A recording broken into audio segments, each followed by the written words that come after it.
Hello, and welcome to this segment of DiabloSpot. Today I'm going to be talking about Gamescom. First off, we have the announcement of the Artisan.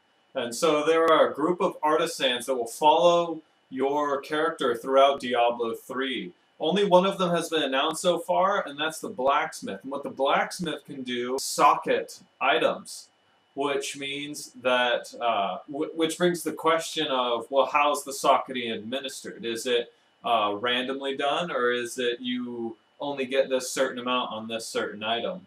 Well, apparently all across the board, it's one socket on any piece of equipment. This does not matter if the piece of equipment already has a socket on it, it will gain another socket once you have socketed it. Which, I wrote an article on this. In my article, I mentioned that this will greatly raise how valuable a unique item with sockets in it will be, especially since you won't be able to add more sockets than one to a particular item. Uh, because of this, unique socketed items might even become some sort of high-level currency, such as high-level runes in Diablo 2 and Stone of Jordan's back in the day. What if you could add as many sockets as you wanted to a weapon? Obviously, there'd be a limit. Like for a small sword, there'd be 3. For armor, there'd be 4. Something along those lines. But anyway, to add another socket, it just costs more money and possibly other crafting items, maybe even other items to do it. This would add usability for the salvage, the money, and possibly crappier items that you still have around for either trading or to use for your weaker characters. That's just an idea that came to me, and I think it could be an interesting idea to play around with. The blacksmith can also craft items for the player by means of the salvage that the player gathers throughout the game. The salvage is created through equipment, any piece of equipment, swords, armor, and the salvage is also not just simple things that come from all items. The salvage will be dependent on how good the item is. If the item's really good, you might get some rare salvage that you wouldn't usually get from crappier items.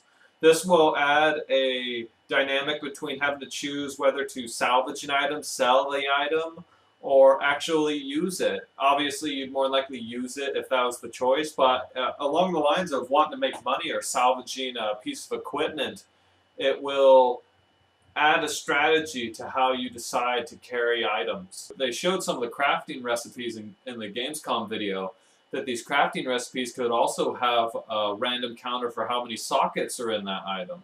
Or maybe it could be just a random effect that can happen to any crafted item.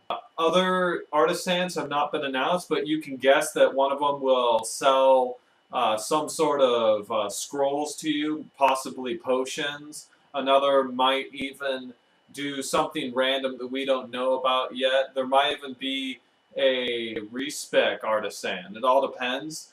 That would probably make sense if you had a respec artisan. That'll probably be one of the last artisans you get, since you really don't need to worry about respecing until like the end, or near, like somewhere in the middle or end of the game if you really need to respec. Usually normal difficulty for Diablo games tends to not be meant to kill you if you screw up your spec. Usually that's somewhere in Nightmare and most definitely in Hell difficulties. Salvage doesn't have to only apply to the blacksmith. It could apply to another artisan as well. It could help in creating potions for your character, or it could do something other than help craft an item. It could do many things. As it was shown, salvage will also be used in upgrading your artisans.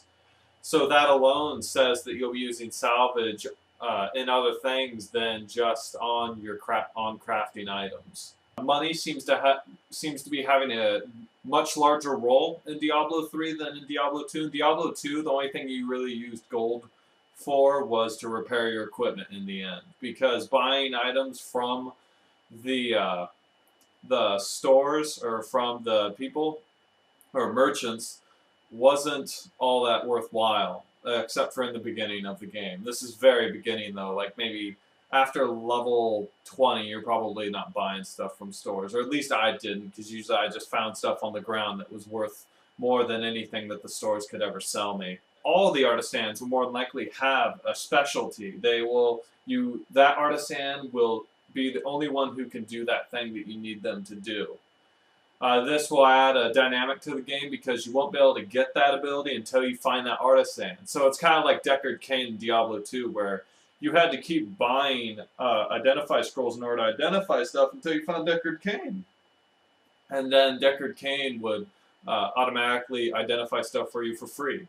Should be interesting also to see if Deckard Cain actually will charge you in Diablo 3 to identify items, or if maybe Leah will be identifying items for you. In the Gamescom video, Leah was in that video. She was up in the top right corner, or top left corner, standing right by Deckard Cain.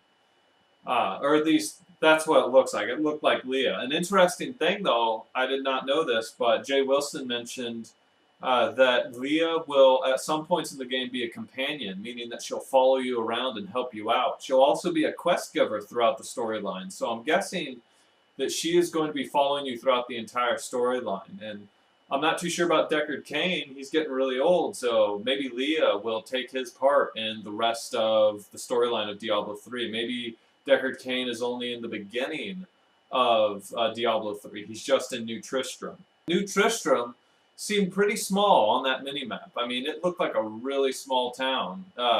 Some people have guessed that maybe that's just an encampment, but there were buildings in that encampment. So those might have been just random buildings from an old settlement or something, but that seemed like a very small town to be New Tristram. But that could be just the way that they're doing it. I guess there's not much that you could have. I mean, it could be just like the rogue encampment in Diablo 2. That was a pretty small area to be in.